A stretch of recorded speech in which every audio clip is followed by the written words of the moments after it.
specifically, we're going to be talking about dating in your middle ages, post 40, your 40s and 50s. I've just been seeing not only in real life, but also on the internet, more and more people in that age group, which is my age group, just saying they're done, more and more people just saying, hey, I'm 47 and I don't think I'm ever going to date again. I'm 55 and I think I'm done. Just seeing a lot of people, maybe they came out of divorces a few years ago. They tried the dating thing, just couldn't find anybody, couldn't get anything, long lasting, anything real. And they're done. Or they're just people who, they've, excuse me, been out on the market for a while and just tired of the dating scene, just over it, or people who just have come to realize, and I think I might be heading down this path, which is why I want to do this video. But I think people who are just realizing that maybe once you hit a certain age, you're just like set in your ways, especially if you haven't dated in a while. It's been almost a decade since I was in like a serious relationship. Yeah, so like, I think I'm just very set in my ways. You know what I mean? Like it would be very hard for someone at this age. I'm 45 now. It would be very hard for like someone come into my life and like acclimate to like how I live my life. I know me, I kind of live a different lifestyle. That makes it harder.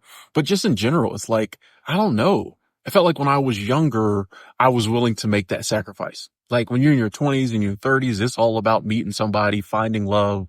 Not horny anymore for a lot of people. As I'm getting older, it just feels like, do I even want to make that sacrifice? Do I want to switch up being a lot of guys report this because, your testosterone levels start going down. You're not a horn toad anymore. You're not driving with the man downstairs. You think a little bit more clear now, and you won't bend on your principles just to get laid as much as you would have when you're younger. And you'll do anything, waste time on a date, fake laugh, have stupid conversations, put up with red flags, get yelled, all this stuff just to get laid. All that kind of goes down the drain as you get older and your libido dries up a little bit. Able to do whatever I want to do, whenever I want to do it. For what?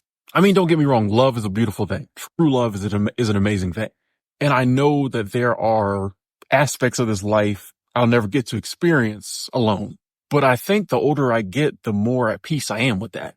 There was a time when I was younger, I wasn't at peace with it. It's like, oh, you got to find somebody. You got to be with somebody. You need to be in love. Now that I'm in my mid 40s, I'm kind of like, do I want to give up the freedom to travel wherever I want, go wherever I want? Do I want to give that up? You don't have to give that up if you have a woman. It's just a Western woman is the problem. So if like this guy goes overseas and he gets a nice friendly feminine woman, he won't have any of these issues because she will follow his lead. She'll be extremely respectful. She's there to support him. It's all the things we dream of when we want to be a head of the household. The problem is coupled with the Western toxic, like say feminist ideals, strong independent boss babe, what are men good for? Especially the unique situation Black creators are in when they speak about going overseas with the passport stuff because of dating home is so toxic with Black women. A bunch of the channels will talk about it, and the Black community is having a huge problem with this stuff. This is why Passport Bros got started under that name. It was a bunch of them going overseas and just showing how different they were being treated as opposed to their own women back home and the constant headaches that they were going through. It's just a new twist on an old thing. Essentially, the military members were doing when they were stationed overseas. They already knew. And some of the wealthier men that were already doing this, the white guys, is just an expat lifestyle and never coming back to the U.S. But now it's kind of caught on in a broader sense with a new twist called Passport Bros. But yeah, it's just the issues that are highlighted are always going to be the same things that have been plaguing men dating here in the West. It's the combativeness, the walking on eggshells, the constant comparisons, never working as a team, adversarial attitude, all the things we constantly talk about that we say like it's very unattractive in modern women today. That masculine attitude, super aggressive behavior, always confrontational, man, fighting. It's like a coming home to another battle, just day in and day out. You have no peace anywhere. So when they're talking about like, I enjoy my peace, I enjoy that I get to do what I want to do, there's nobody breathing down my neck. That's what a lot of men are dealing with in relationships here in the West. It's like that female nature that's been twisted and made so toxic is making men run off in droves. Bro, I'd rather be alone than deal with women like that. And a lot of men are coming to the same conclusion. The juice isn't worth the squeeze. If that's what we got to squeeze, the juice is rotten. you know?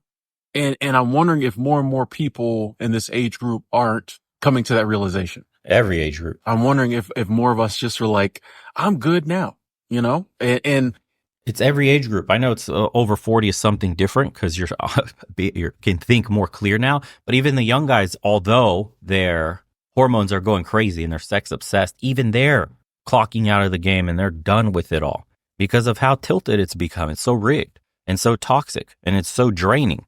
That's why I say, guys, work hard in your 20s, play in your 30s. Getting a passport and going overseas and see in conservative societies, traditional societies that are rooted in reality and still respect men and honor them. Go see what it's like being a man in those countries, how the women treat you there, how people just treat you there in general. Like you're not some patriarchal pig, toxic masculinity doesn't exist there. It's just people living in large extended families that know the value of both men and women coming together. Completely different feeling, will completely change the way you see dating and relationships.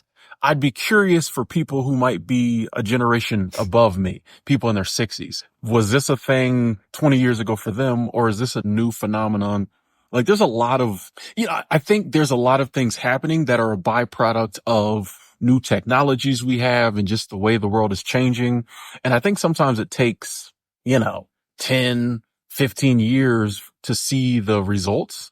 And I'm wondering if some of the things that happened in the 90s or early 2000s, we're seeing the byproduct of it now.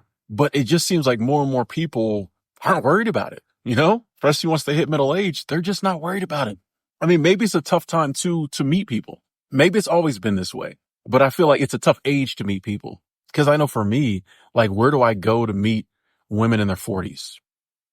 You're not hanging out at the bars. You're not hanging out at the clubs as much anymore. I feel like too, a lot of people in this age range, they got a lot of stuff going on. They don't have much time to date, maybe more than they would have had a few years ago. Maybe when the kids were still home or whatever, but still it's an age where most people got stuff going on. So single mothers, baggage. Where do you go to meet women in their 40s? You got single women that have kids, straight up baggage everywhere. Then the younger generation, that is more attractive, obviously, has problems like bull rings and rainbow hair and daddy issues up the wazoo and toxic beliefs, far leftist ideology, and like man hating is just ingrained in them. So you have nothing in common and they're complete dodos at one end of the spectrum. And then the other end of the spectrum, they're like super fucking fat, absolutely bitter, ran through, overweight with multiple baby daddies and all this other crazy shit. And it's just like, bro, there's no winning. Each side of the spectrum sucks in the West. And then it's impossible. You're like needle in a haystack to just find someone decent that isn't too old or too young, that has some level of maturity and their life in order. It's like practically asking for a unicorn just to have somebody somewhat normal today. No shit. 40s. Excuse me. Where do you go to meet women in their 40s and 50s? You can try the apps, and I've tried the apps, but I don't know. The apps, it just feels like a meat market, bro. I don't like the idea of swiping left on people it seems very judgy on the apps. I'm like, no. I find myself like critiquing people and like laughing at people and like noticing people's flaws. You know what I mean? And that's not me. I would never do that in real life. I never do that in real life, but on the app, I do it. And I'm like, I don't like this. It just seems very meat markety. No. Mm-hmm. And honestly, and I think a lot of men could attest to this. It is a looks thing on some level. So I'm not one of those guys who just does great on the apps. And it's funny though, different cities I do better. Some cities I go and I get a ton of matches. Others I get none. But even then it's that whole, most women do better. An average woman on the app gets more matches than the average man. Mm-hmm. So even then, whenever I am talking with women, I feel like they've got way more options than I've got. You know what I mean? So a lot of them, you can tell they're talking to like 5 other guys at the same time. And like, I'm big on like energy and stuff. And like, I can kind of tell when, someone's chatting with me or talking with me or messaging with me and they're really into it, or they're just kind of, like if it doesn't seem real, I unmatch. And what usually happens is I get on the apps for about a week and then I get disgusted. I get off.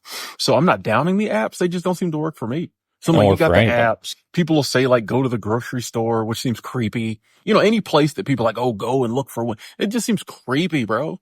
I'm not going to the library, creeping around the stacks. You know what I mean? Over there by I was going to say card catalog, but they don't do that anymore. I don't even know what's in the library anymore. I guess the computer. I don't know. It's just, where do you go to meet women at this age? And then a lot of people at this age have been through, you know, one marriage, two marriages. I know for me, Damage. I've never been married. So if you've been divorced or divorced twice, or if you got like three kids, you know what I mean? Like for me, I know there's just a lot. I don't have a lot in common with It's a wasteland, bro. He's being so nice. Dating is a fucking wasteland in the West. Yeah. women my age just because I'm child Yikes. free, never been married. Yikes. Sometimes I run across women who are a little jaded from There you go. and I'm sure I've said many times I got emotional walls built up from my past. So, when you're younger, it seems like, you believe in love and you're open to so much. We get this age, we kind of done seen some stuff. You know what I mean?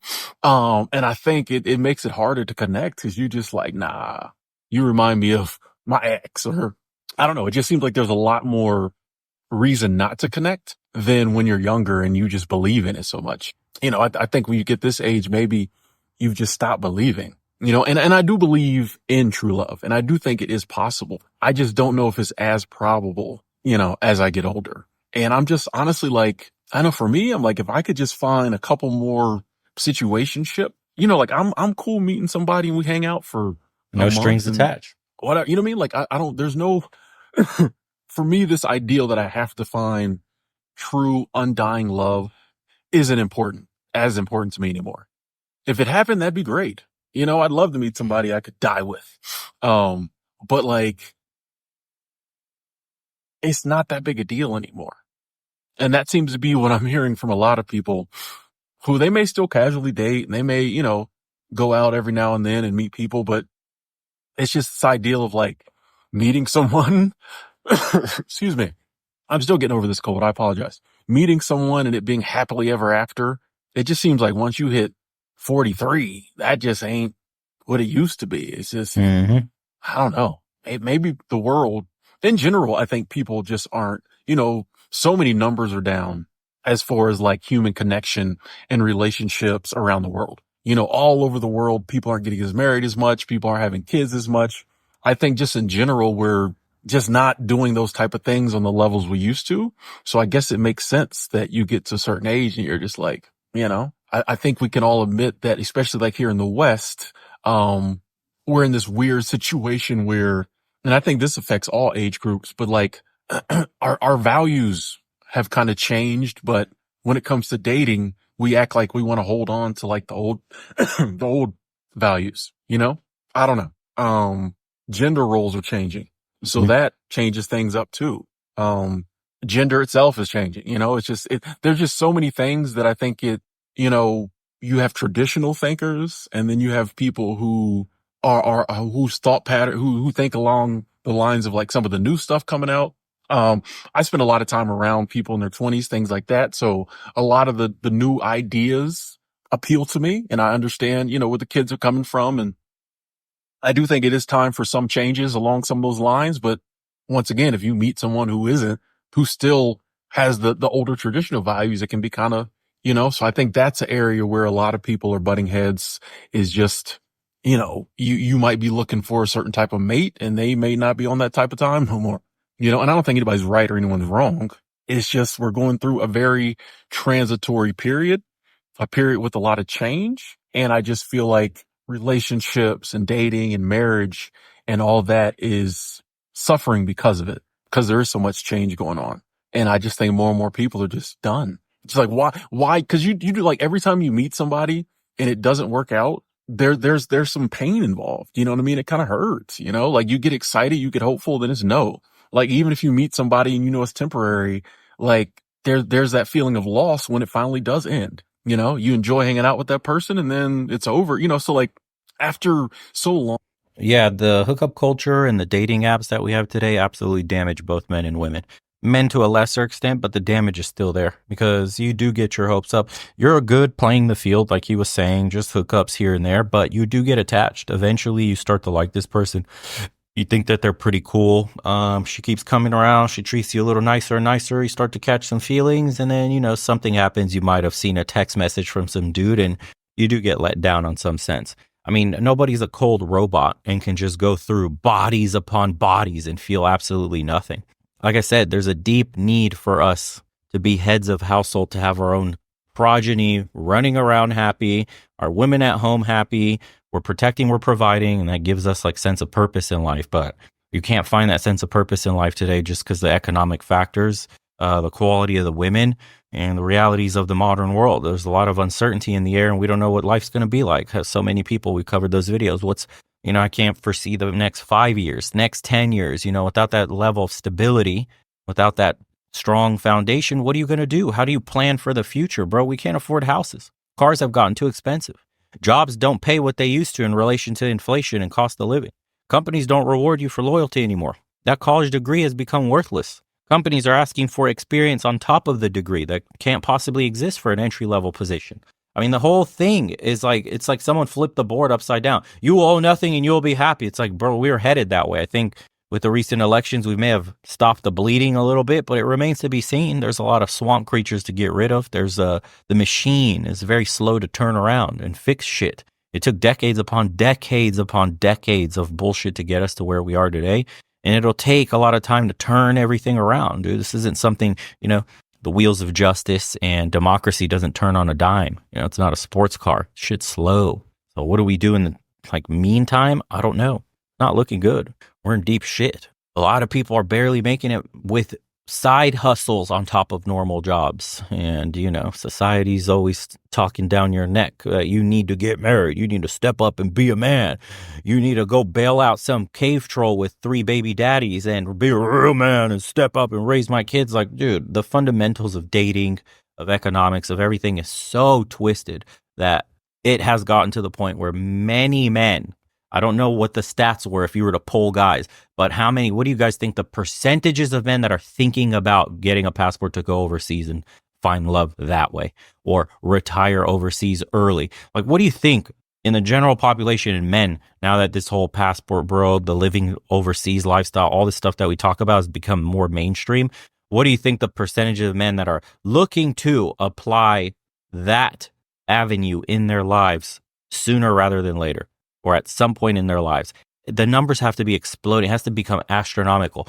For some, they'll live overseas permanently. Others, no, they'll just bring a woman back. I know we say never bring them back. The laws are not against your favor, but even one of those women brought back are a million times better than what you have to deal with at home. Like I said, we have a strong need to be a head of a household, man. Turning 60 this year, have not been in a relationship in over 20 years. I've never downloaded a dating app. I enjoy my own company. I just got tired of dealing with the emotionally broken people bringing their trauma into my mental space. There you go. The more mature a man becomes, the less he tolerates the BS of other people. This tried one last time 2 years ago at 45, and it was a massive shit show. All done and taking care of myself. After 2 divorces, my peace and quiet is priceless. My dad met an awesome woman at 68, both 81 and happy as hell. She takes good care of him. Yeah, there's some good stories out there. Again, needle in a haystack though. You gotta be careful. I'm 47. I've been single for 10 years. No kids. Never married. I've had so many different relationships that haven't worked out. I've been trying to work on myself so I don't bring unresolved baggage to my next relationship. And it's a chick, Angela. I think part of it is as we get older, we're less willing to put up with the BS and compromise on certain things. It's true. Dating isn't even worth it at any age nowadays. Everyone has options and can ghost you at any time. Yeah, there's no loyalty anymore. Nobody wants relationships because they're, quote, hard work. Forget about marriage. Their vows, they're meaningless. It's just a party for the chick for one day, spending a ton of money just to be the center of attention. And then you go to the real world of what it's like to be married, to be in a real relationship long term. And it's not all sunshine and butterflies and people just bail, bro. I want my cake and I want to eat it too. Kind of mentality. It's insane. Thoughts on this episode? Links will be in the description below. Appreciate you guys tuning in. Hop onto the second channel, man. Look at all these videos up above here that I link. Let me know what you guys think of those. If you haven't, go watch them. That's kind of the direction I'll take that channel in, along with the passport bro stuff and life overseas. And curious on your guys' feedback. As usual, guys, take care of yourselves. See you on the next one.